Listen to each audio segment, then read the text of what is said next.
Hola a todos, bienvenidos a nuestro programa América. Hoy hablaremos de un escritor inglés extraordinario, D.H. Lawrence. Y para este programa tengo el gusto de estar con Hernán Larrazábala. Hernán, bienvenido. Encantado, queridísimo Philip. Muchas gracias por estar acá. Te lanzo la pelota, sí. D.H. Lawrence es muchas cosas. Es un hombre muy intenso, que tuvo una vida relativamente corta. Primero quisiera platicar contigo del Lawrence del principio, o sea, ¿de dónde sale este hombre? Porque es una trayectoria extraña para la literatura inglesa. Por supuesto No es que alguien que viene de un medio rico o culto. no. Claro, contrario, por ejemplo, a algunos más o menos contemporáneos de él, como eran el grupo de Bloomsbury, digamos que todos ellos eran egresados de Cambridge o de Oxford y que tenían una formación y tenían una prosapia intelectual y literaria. Lawrence surge en escena de una manera muy espontánea.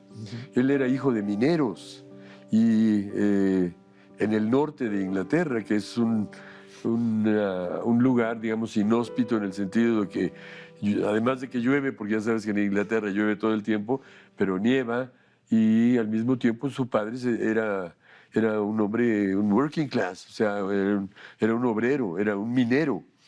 Y su madre, una mujer muy sensible, una mujer que lo apoyó siempre, lo procuró, y de donde él, creo yo, que saca su sensibilidad. Eso se ve muy claro en una de las primeras novelas que yo leí de él. No es su primera novela, pero es creo que fue la primera que tuvo un eco, una recepción importante, que se llama Sons and Lovers, Hijos y Amantes. Y ahí ves perfectamente, digamos, el mundo del que él proviene y la enorme sensibilidad, porque hay que admitir que estos fenómenos raros que ocurren entre escritores, que como decíamos, que no tenía un antecedente literario, pero tenía una sensibilidad y una fuerza muy grande. Y también era un hombre polémico desde el principio. Claro que el mundo femenino para él va a ser siempre el mundo de la creación, el mundo inspirado, y en muchas novelas suyas la mujer es la que lleva el lado intelectual y el vigor, que también es algo que le importa mucho a él, la energía, la fuerza, son elementos importantes, ¿no? Claro, yo absolutamente de acuerdo contigo. Me da la sensación de que eso que hereda de la madre, vamos a llamar que es una sublimación del complejo de Edipo, como tú le quieres decir, de alguna manera se mantuvo a lo largo de toda su vida. Una admiración por la mujer y además, en principio, digamos, el afecto de la mujer, pero poco a poco se va inclinando a la parte erótica. Primero, la enfermedad, porque desde joven tiene problemas de pulmones. Sí, porque es también un poco hereditario y un poco pues digo, por las circunstancias climáticas y por el trabajo de su padre. Ese es un elemento que va a ser muy fuerte, como tener esa impresión de traer la muerte adentro de él, y de hecho va a ser en México que va a empezar a escupir sangre por primera vez, ¿no? Sí. Y el otro elemento lo acabas de decir, pero ahí podemos abundar, que son los viajes. Él está en búsqueda de lugares. Otro elemento importante, la esposa, Frida von Richthofen, que es una alemana, que en este momento viene la Primera Guerra Mundial y él se casa con ella. Es muy difícil para él vivir con ella, va a tener muchas aventuras complicadas, pero esa esposa lo va a acompañar toda su vida. Es una pareja así como emblemática. La sublimación del complejo de Edipo yo creo que se realiza finalmente en Frida. O sea, Frida es un sustituto de la madre. ¿Qué pasa con muchos escritores? Era también mayor que él.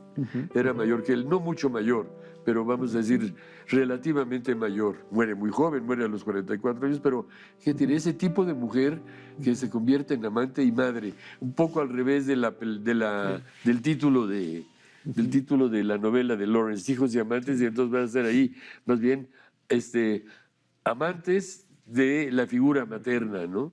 Cada vez su carácter lo va inclinando un poco al profeta. Este es curioso porque es el erótico y el profeta, son las dos cosas que tenía él ahí, ¿no? era también muy polémico, le gustaba la polémica, pero por otro lado también sus gustos eran unos gustos excéntricos.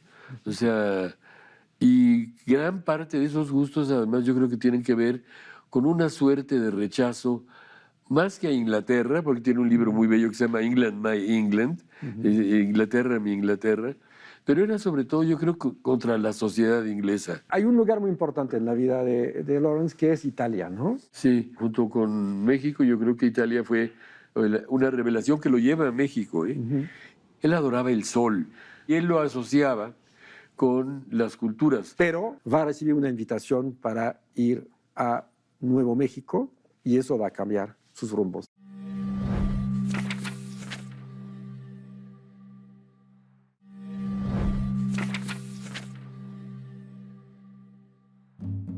Se fue a la cama y yació respirando la oscuridad interior. A través de las rendijas de la ventana veía la blancura de la luna y a través de las paredes oía el pequeño latido del tambor. Y todo ello la oprimía y asustaba. Hizo planes para escapar. Tenía que escapar. Haría apresuradamente el equipaje y desaparecería. Quizá tomaría el tren hasta Manzanillo, en la costa, y de allí zarparía hacia California, Los Ángeles o San Francisco. Irse de repente y huir a un país de población blanca, donde pudiera respirar libremente una vez más. ¡Qué bueno sería! Sí, esto era lo que iba a ser. Quieta y acobardada, se durmió, pero luego durmió profundamente. Recibe una carta de una admiradora que es una mecenas, una persona extraña, que organiza una pequeña comunidad en Nuevo México de artistas y un mundo ligado un poco al mundo indígena. Esa invitación le llega a un D.H. Lawrence que está en búsqueda de lugares perfectos, un lugar donde podía reconciliarse pues, sus aspiraciones artísticas. Querido Hernán, ¿cómo ves esta invitación, este momento de llegada? Bueno, es un mundo nuevo. Son esos elementos del azar que surgen en las vidas de todos nosotros, de algún modo, ¿no? En particular a él, como dices tú, ya había tenido intentos, se había acercado a Italia, había ido a Australia, pero yo creo que el punto clave, efectivamente, es cuando lo invitan a Taos Pueblo, que se llama.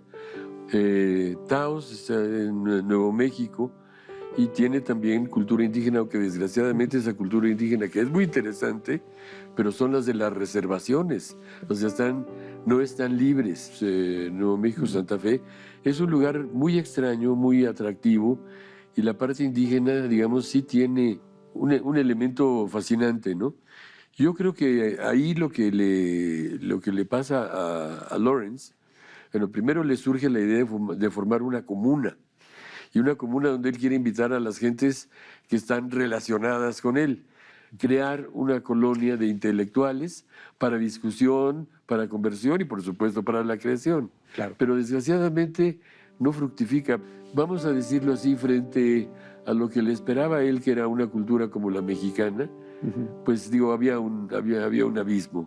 Ahí es el momento importante, el momento en el cual se interesa en las culturas indígenas y se da cuenta que el mundo indígena no es Nuevo México, todo indica que es más al sur. Claro.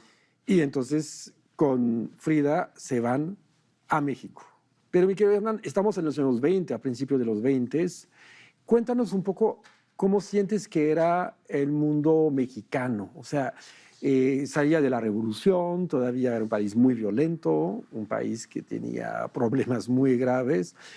Y a él le gustaba el mundo finalmente del campo y no le gustaba el mundo de las ciudades. La pregunta específica es, estábamos viviendo los mexicanos un momento, digamos, de gloria y de caos. Las dos cosas, porque eran Obregón, Calles, pero también Vasconcelos.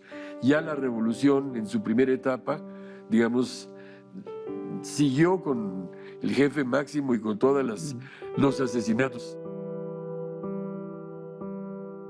Pero es un momento, digamos, de esplendor, donde yo creo que la revolución lo que logra es reivindicar los valores precisamente prehispánicos. Y entonces, muy apoyados en Vasconcelos y en los pintores muralistas, y en ese rarísimo fenómeno que se dio en ese momento en México, donde no solo era Lawrence, era Tina Modotti, yo creo que Artaud, una serie de pintores, fotógrafos e intelectuales de todo orden. Ahora, a Lawrence tuvo varios desencuentros. Uno de ellos fue con Vasconcelos, que un día lo invita a comer y Vasconcelos, pues como trabajaba con Obregón, lo manda a llamar el presidente, que esa es una cosa típica de nuestro país, y entonces no asiste a la comida, le encarga la comida a otro amigo y Lawrence se niega a ir. Pero Lawrence sí tuvo la capacidad de ir, digamos, como integrando todo lo que estaba pasando. Igual que Graham Greene e igual que Larry, no les gustó a ninguno de los tres la política interna de México. Lo que es más, una cosa que sé que es muy poco políticamente correcto, pero no les gustaba el mestizaje de los mexicanos. A ninguno. En realidad ellos pensaban que la raza indígena era más noble. De todos modos, él cuando llega a México y empieza en sus viajes, sobre todo cuando está en Oaxaca, en su libro que se llama Mañanas en México, empieza a observar con agrado y con admiración a los indígenas puros. Le gustan su color de piel, su mutismo, vamos a decir, su integridad personal, a pesar de que estén explotados por, digamos, los descendientes españoles o quienes fueran, ¿no? Claro. Sí. Y entonces a mí me interesa mucho tu opinión como escritor, porque él siente muy rápidamente que en México tiene una materia para escribir. O sea, lo puede captar y él estudia, lo acabas de mencionar, lee bastante sobre México, sobre las culturas prehispánicas, se da cuenta, o sea, es un hombre que se informa mucho, que no es el caso de todos los escritores que vienen a México. No. Tienes razón, mira, yo no tendría empacho en decir que tenía destellos geniales, pero era un genio, o sea, un genio. No era un escritor improvisado ni mucho menos. Y eso que dices tú, sí tenía, vamos a decir, una energía interna, una libido, por decirlo de algún modo, extraordinaria. Empezó muy joven, murió muy joven, pero dejó una obra, y dejó una obra muy considerable, que va cambiando todo el tiempo, como hemos comentado aquí. Esta es la parte, a lo mejor cuando viene a México, es la parte rutilante, donde llega a lo que él creyó en ese momento que era su novela más importante, que era La serpiente emplumada. Pero ya hablaremos.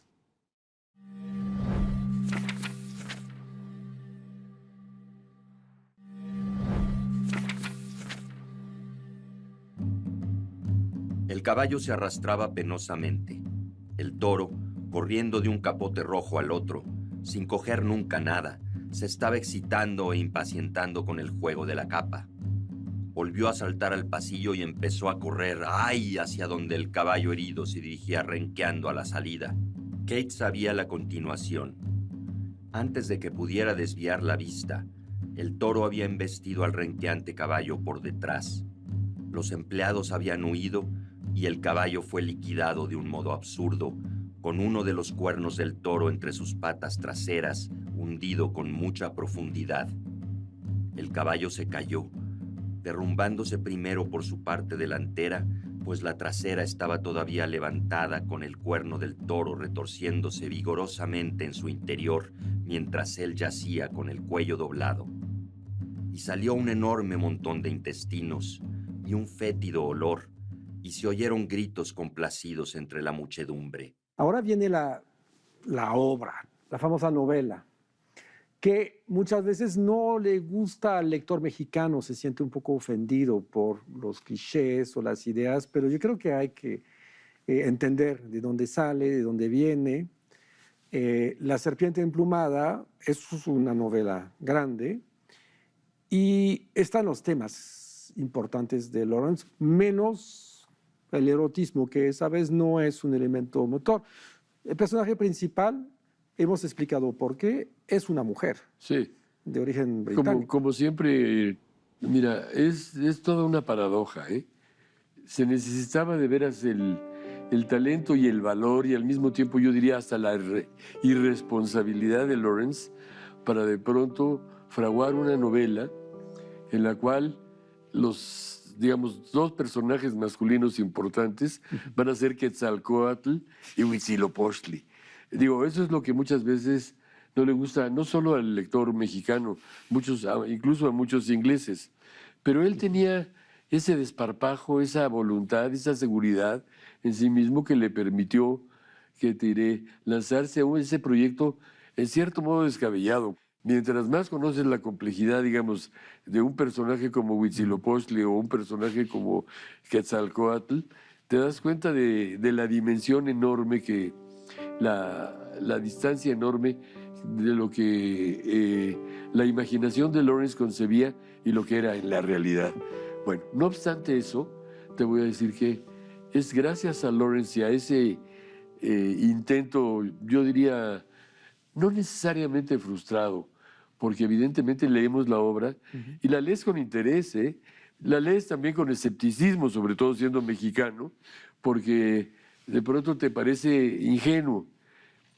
De hecho, los dos personajes en los que él se inspira, bueno, los personajes míticos que son, o sea, Quetzalcóatl, que Quetzalcóatl existía también en la cultura maya, que era Kukulcán, y por el otro Huitzilopochtli. Huitzilopochtli es vamos a decir, el dios pues, más sanguinario, ¿no? El dios de la sangre directamente, a quien le sacrificaban los corazones. Eso es un momento capital, porque la entrada a la novela es el momento sanguinario. Es sanguinario, exactamente. Y él lo quería así, ¿no? Él lo quería así y finalmente, en Kate no es tanto, pero que Kate finalmente se casa con Cipriano, que Cipriano es el que se supone que es la encarnación de Huitzilopochtli, y se casan. Pero ya Lawrence tenía una idea bastante, como te digo, extrema, que la mujer estaba hecha para el sacrificio. Entonces él tiene un relato muy interesante, se llama La mujer que se fue a caballo, en donde una mujer llega a un grupo de indígenas y ella misma se ofrece como víctima para que la sacrifiquen. Por eso decía lo de George Bataille. O sea, son varios los autores que han visto en esa, vamos a decir, en esa autoinmolación, una manera, digamos, del amor, por decirlo de algún modo, ¿no? También entra la parte revolucionaria. Sí, que eso también es muy, muy importante. Es decir, inspirado en lo que había pasado en la Revolución Mexicana, él va, digamos, en sentido contrario. Él no acepta la imposición de los nuevos revolucionarios, son todos blancos, por cierto, o sea, Carranza, Obregón, bueno, Madero, Carranza, Obregón, etcétera, y él más bien quiere fortalecer a la cultura indígena. La aventura se va a cerrar. A principio, me acuerdo de una carta de 1923, Lawrence dice, es el lugar donde quiero vivir, es aquí en Jalisco, donde los dioses son terribles, pero también muy jóvenes. O sea, así es. Proyecta muchas imágenes, ¿no? Muy fantasiosas, pero al mismo tiempo basadas en estudios serios y lecturas y observaciones. Pero al final va a decir que México es un país viejo, que está como un huevo, que está como podrido, en fin, tiene imágenes muy duras. Pero me preguntaba algo como lector, adentro de La serpiente emplumada hay unos momentos gloriosos, hay un momento que describe una tormenta en el lago de Chapala, que es un momento tan bien escrito, y los poemas, porque también, no hemos dicho, Lawrence era un poeta de primer nivel. ¿Cómo lees tú esos poemas líricos, que son un poco una copia de rezos mexicanos antiguos, pero tampoco lo son? Bueno, yo creo que uno de sus poemas más famosos se llama The Snake, y yo creo que ese Snake, esa serpiente, tiene mucho que ver con la cultura mexicana, pero también era un extraordinario cuentista, y yo diría ya un poquito a la par, poeta, pero como bien comentabas tú, también un extraordinario escritor de libros de viajes. El libro de viaje que yo creo que es el inicio de La serpiente emplumada es Mañanas en México, que es un libro fresco, realmente delicioso de leer, porque todavía no cae en esa parte tan delicada que a muchos les molesta, es decir, hasta la fecha, que es la parte profética. Es decir, porque Lawrence era el tipo de escritor que te diré que no se conformaba con reflejar, digamos, un aspecto o de la sociedad o de una cultura o de sus personajes principales. Siempre hay una idea teórica detrás de él que va a ir cambiando.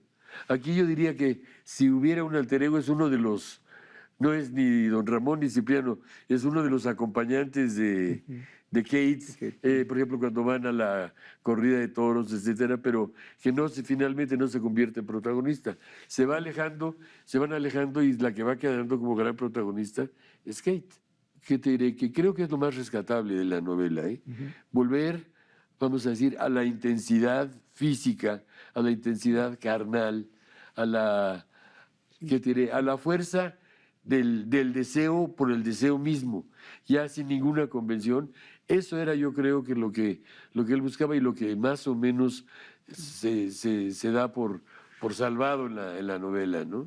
Yo te diría, Philip, ya nada más como una especie de corolario, que después de México, Lawrence regresa a Inglaterra, entonces escribe la que fue su novela más importante, no sé si sea la mejor, pero fue la que le dio un lugar en el mundo, que fue El amante de Lady Chatterley, en donde ya todo lo que él había pasado, digamos, desde el inicio, desde Hijos y Amantes hasta, digamos, La serpiente emplumada, ya lo pacifica un poquito y entonces pone otra especie de metáfora. Es el deseo por el deseo. Y por supuesto, cuando él describe, digamos, las relaciones sexuales, sobre todo con Mellors, fue una hecatombe. Por eso te digo que es la novela que más prestigio le dio. Fue prohibida. Y, digamos, yo creo que consagró a Lawrence fundamentalmente por sus teorías sexuales. Sí, claro. Muy importante destacar que es en Oaxaca que por primera vez escupe sangre y se da cuenta de la enfermedad de manera ya irreversible. Se morirá joven, pero tiene un último cambio que acompaña a lo que acabas de mencionar, que es casi un cambio metafísico. Se vuelve lector, por ejemplo, del Apocalipsis, su último libro ensayístico es sobre esa parte de la Biblia, y va a tener una especie de, ¿cómo decirte?, de deseo de verticalidad, ¿no? De ver hacia arriba, porque ya vio todo, o sea, vio el planeta. Es cierto. Y de repente... Y lo que señalas es muy importante, porque en última instancia, como te decía yo, no solo era un profeta, era un místico. Él creó su propia, digamos, religión, que fue cambiando, como dijimos, y tal vez el punto climático de la religión es cuando abraza a Quetzalcóatl y a Huitzilopochtli.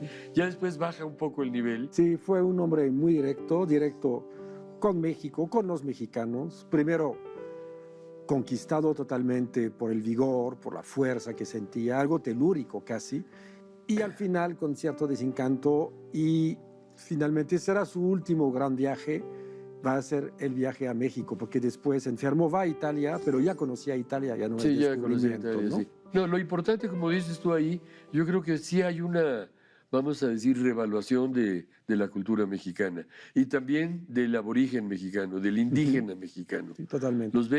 Los ve con admiración y por eso a Huitzilopochtli lo tiene que poner como un indígena, ¿no? No lo puede poner como a don Ramón, que es un hombre blanco, que es basado en Gamio, que descubrió las ruinas. Pero ese mundo finalmente sí lo influyó y, como dices tú, lo estudió y después lo convirtió en esa rara novela enigmática, rara, y como dijiste tú, para los espectadores, pues sí vale la pena echarle un vistazo. Muchísimas gracias, Hernán, haber participado. Ya nos vamos. Esperamos que hayan disfrutado D.H. Lawrence y su serpiente emplumada. Gracias.